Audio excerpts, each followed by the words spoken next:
Pegasus project क्या है? Pegasus एक इंटरनेशनल इन्वेस्टिगेशन है जिसे जर्नलिज्म के डिपार्टमेंट ने इनिशिएट किया है और पता लगाया है कि किस तरह गवर्नमेंट अपने ही सिटीजन के ऊपर सर्वेलेंस यानी कि निगरानी रखने का काम कर रही है।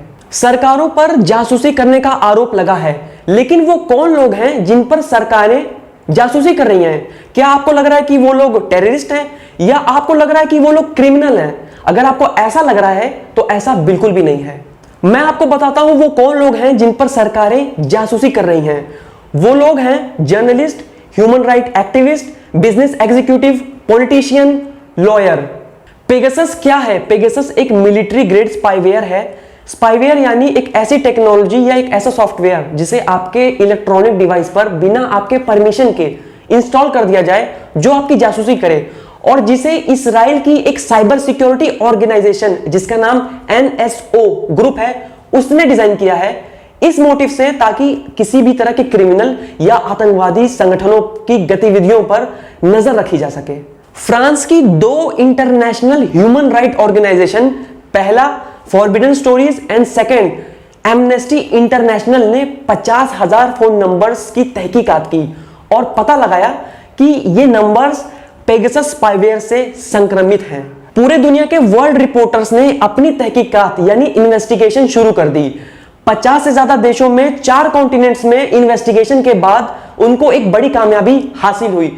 हुआ क्या कि उन्होंने 1000 लोगों की तहकीकात करने के बाद यह पता लगाया कि इन 1000 लोगों के ऊपर साइबर सर्वेलेंस परफॉर्म किया गया था। अब ये 1000 लोग कौन हैं ये भी मैं आपको बता देता हूं। पेगासस की लिस्ट में 65 business executive, 85 human right activist, 189 journalist, 600 plus politicians, government officials including cabinet ministers, military and security officers, 3 president, 1 king, 10 prime minister का नाम जुड़ते चला गया। NSO ने अपने ऑफिशियल स्टेटमेंट में बताया कि इन्होंने जो सॉफ्टवेयर बनाया है सर्वेलेंस के लिए, ये सर्वेलेंस सॉफ्टवेयर सिर्फ और सिर्फ आतंकवादियों पर और क्रिमिनल्स के ऊपर निगरानी करने के लिए बनाया गया है, इंफॉर्मेशन कलेक्ट करने के लिए बनाया गया है, ताकि फ्यूचर में किसी तरह की आतंकवादी गतिविधि को रोका जा सके। NSO के चीफ एग्जीक्यूटिव ऑफिसर जिनका नाम शालेव हुलियो है, उन्होंने अपने स्टेटमेंट में संडे को क्या कहा वो मैं आपको बताता हूं। He said, "We are checking every allegations and if some of the allegations are true, we will take stern action and we will terminate contracts like we did in the past. If anybody did any kind of surveillance on journalists, even if it's not by Pegasus, it's disturbing." उन्होंने कहा, हम सभी आरोपों की जांच कर रहे हैं और यदि कुछ आरोप सही हैं तो हम कड़ी कार्रवाई करेंगे और अपने अतीत की तरह हम संविदा को भी समाप्त कर देंगे। अगर किसी ने पत्रकारों पर किसी तरह की निगरानी रखी होती है, भले ही वो पेगासस हो या ना हो, परेशान करता है।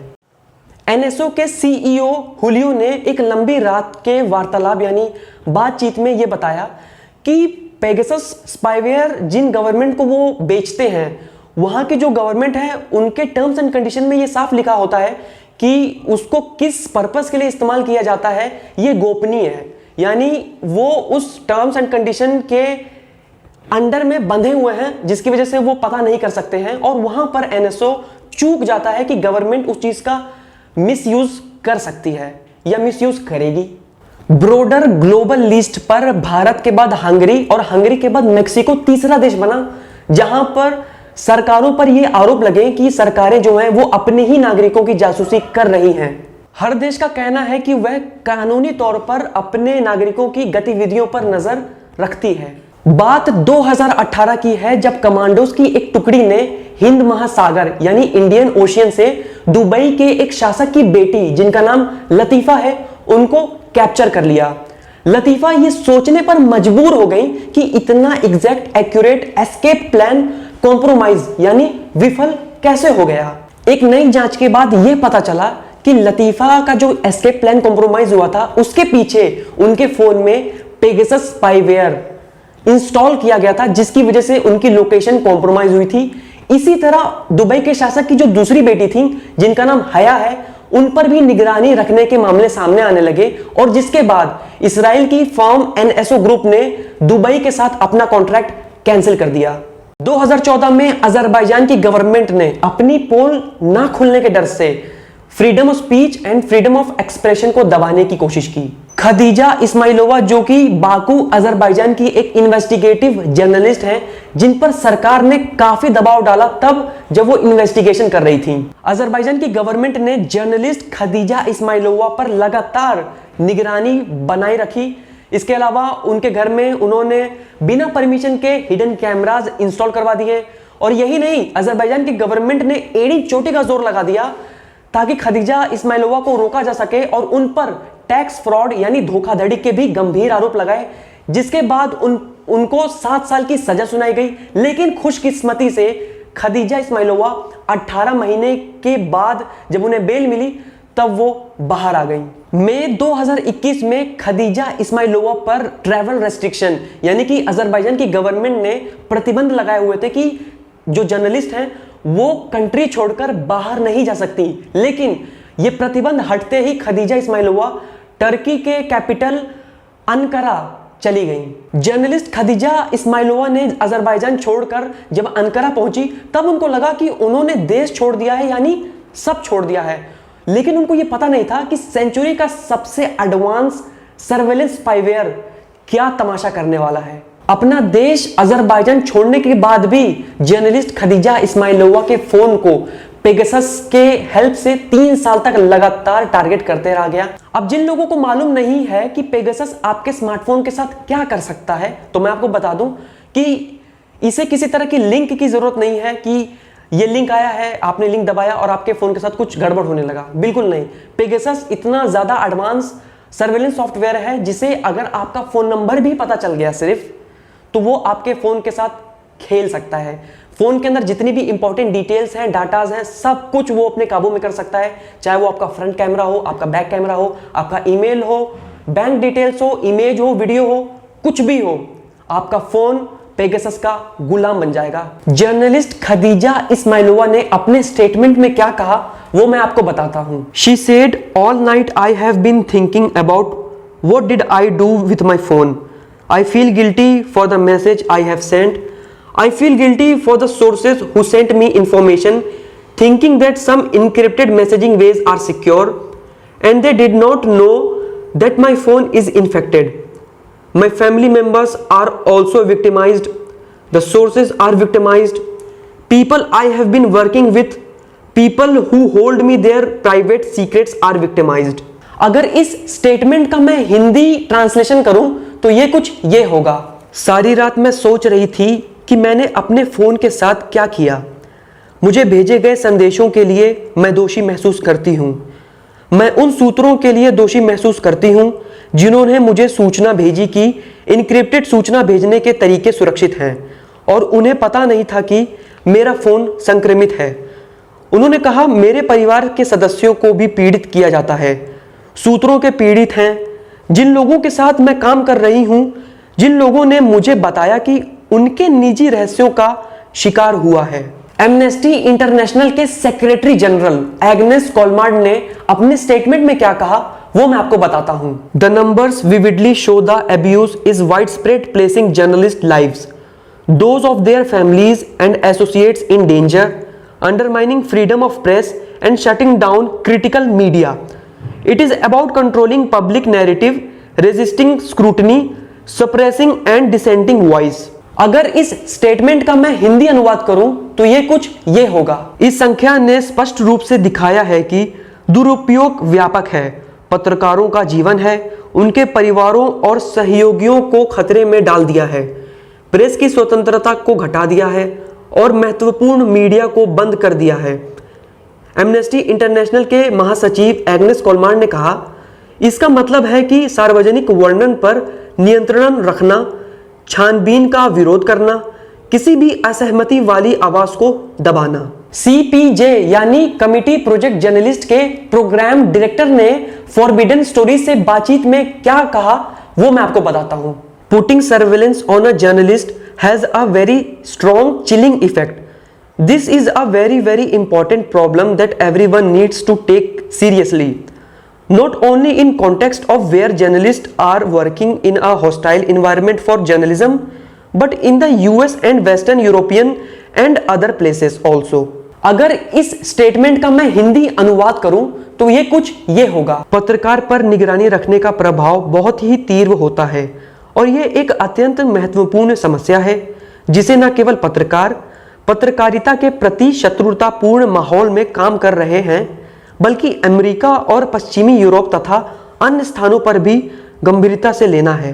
अब क्योंकि इंटरनेशनल प्रेशर की वजह से एनएसओ ने अपने स्टेटमेंट में क्या कहा है वो भी मैं आपको बता देता हूं। NSO group firmly denies false claims made in your report which many of them are uncorroborated theories that raise serious doubts about the reliability of your sources as well as the basis of your story. Your sources have supplied you with information that has no factual basis as evidenced by the lack of supporting documentation for many of the claims. अगर इस statement का मैं Hindi translation करूं तो ये कुछ ये होगा। आपकी रिपोर्ट ने किए गए झूठे दावों की पुष्टि की है जिनमें से अनेक अप्रमाणित सिद्धांत हैं जो आपके सूत्रों की विश्वसनीयता तथा आपकी कहानी के आधार पर गंभीर संदेह पैदा करते हैं। आपके सूत्रों ने आपको ऐसी जानकारी दी है जिसका तथ्यात्मक आधार नहीं है, जैसा कि कई दावों के लिए समर्थन दस्तावेज के अभाव से प्रमाणित है। हंगरी के इन्वेस्टिगेटिव जर्नलिस्ट जिनका नाम ज़ैबॉल्क्स पेनई है, उन्होंने बताया कि उनका भी स्मार्टफोन पेगासस स्पाईवेयर से संक्रमित था। उन्होंने कहा, कुछ लोग हमें पत्रकार के बजाय आतंकवादी समझते हैं, हमारे काम में बाधा डालते हैं और क्योंकि दुनिया भर की सारी गुप्त जानकारियां हमारे हाथों से होकर गुजरती हैं, बस इसी वजह से देश की सरकारें हमारे कामों में इतनी रुचि दिखाती हैं। बात 2010 के इलेक्ट्रॉनिक फ्रंटियर फाउंडेशन के director of cyber security EVA गैल्पेरिन की है, जिन्होंने गैर कानूनी तरीकों से हो रहे जर्नलिस्ट और एक्टिविस्ट पर निगरानी रखने के मामले को सामने रखा। उन्होंने बताया कि मेक्सिको और वियतनाम में कैसे सरकारें गैर कानूनी तरीके से अपने ही सिटीजन पर, स्पेशली तौर पर अपने जर्नलिस्ट और ह्यूमन राइट डिफेंडर्स पर निगरानी यानी सर्विलेंस बनाई हुई है। ब्रूस श्नियर जो कि एक क्रिप्टोलॉजिस्ट है, क्रिप्टोलॉजिस्ट वो होता है जो कि इस बात का ध्यान रखता है कि अगर कोई दो लोग एक दूसरे से बात कर रहे हैं तो कोई तीसरा बंदा उस बातों को ना पढ़ पाए ना सुन पाए, वो इस बात को मुकम्मल करता है कि किसी तीसरे की इंटरफेरेंस ना हो, सिक्योर कम्युनिकेशन बना रहे। उन्होंने अपने स्टेटमेंट में क्या कहा वो मैं आपको बताता हूं। He said, if someone is reading over your shoulder, then it does not matter what kind of encryption was used. उन्होंने कहा कि अगर आप किसी को मैसेज कर रहे हैं और अगर कोई बंदा आपके कंधों पे बैठ के आपके मैसेजेस को पढ़ रहा है तो इस बात से कोई फर्क नहीं पड़ता कि आप कितने एडवांस टेक्नोलॉजी या कितना एडवांस सर्वर एनक्रिप्शन यूज कर रहे हैं। अब बात करते हैं भारत की सरकार का। भारत की सरकार ने एनएसओ का क्लाइंट होने की कभी पुष्टि नहीं की, लेकिन इससे कभी इनकार भी तो नहीं किया। Ministry of electronics and information technology के अश्विनी वैष्णव ने अपने स्टेटमेंट में क्या कहा मैं आपको बताता हूं। The allegations regarding government surveillance on specific people has no concrete basis और ट्रूथ एसोसिएटेड इट व्हाटसोएवर। यानी उन्होंने कहा कि विशिष्ट लोगों पर सरकारी निगरानी के आरोपों का कोई ठोस सबूत नहीं है। यह तो बात हो गई मिनिस्ट्री की, लेकिन फ्रांस की human right organization forbidden stories ने अपने रिपोर्ट में क्या पब्लिश किया है वो मैं बताता हूं। उन्होंने कहा है कि इंडिया के मीडिया एजेंसीज पर पेगासस से सर्वेलेंस परफॉर्म किया गया है। The Hindu, Hindustan Times, Indian Express, India Today, the Tribune, the Wire के chief executive officer Siddharth Varadarajan, MK Venu के साथ साथ कुछ लोगों का और नाम भी इस लिस्ट में ऐड है। अगर इस लिस्ट को मैं कंटिन्यू करूं तो इस लिस्ट में कॉलमिनिस्ट प्रेम शंकर झा का नाम ऐड है, investigative reporter Rohini Singh, diplomatic editor Devi Rupa Mitra and contributor Swati Chandra का भी नाम इसमें शामिल है। यही नहीं बल्कि 155 लोगों का नाम शामिल है जिसे द वायर ने अपने रिपोर्ट में पब्लिश किया है, जिसका लिंक मैंने डिस्क्रिप्शन में दिया है। इंटरनेट फ्रीडम फाउंडेशन ने अपने स्टेटमेंट में कहा है कि surveillance on citizen has no place in democracy. एक आरटीआई यानी right to information ministry of electronics and information technology से दो तरह के सवाल पूछे गए। पहला सवाल यह पूछा गया कि क्या भारत की सरकार पेगासस के बारे में कुछ जानती है।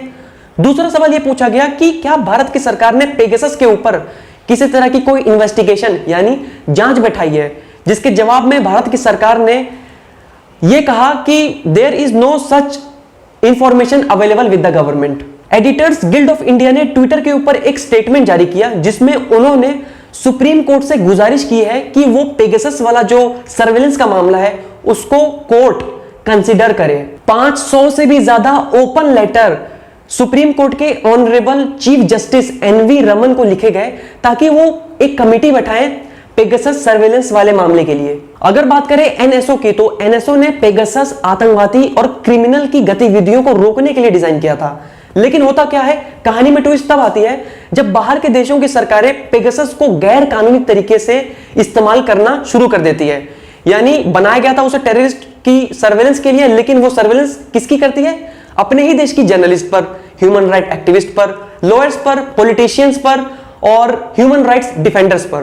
पेगासस के एक पॉजिटिव यूज की बात करें तो 2011 में मैक्सिकन सरकार ने एल चैपो नाम का एक ड्रग ट्रैफिकर था जिसको पेगासस टेक्नोलॉजी के हेल्प से पकड़ा था। 25 अगस्त 2016 को लुक आउट और सिटीजन लैब ने एक रिपोर्ट रेडी की और उन्होंने बताया कि यूएई की गवर्नमेंट ने कैसे human right activist Ahmed Mansoor के ऊपर पेगासस सर्वेलेंस परफॉर्म किया। जून 2020 को एमनेस्टी इंटरनेशनल ने मोरक्कन गवर्नमेंट की इन्वेस्टिगेशन की और बाद में क्या पता चलता है कि गवर्नमेंट पेगासस स्पाईवेयर इस्तेमाल कर रही है खुद के जर्नलिस्ट ओमर राडी के खिलाफ।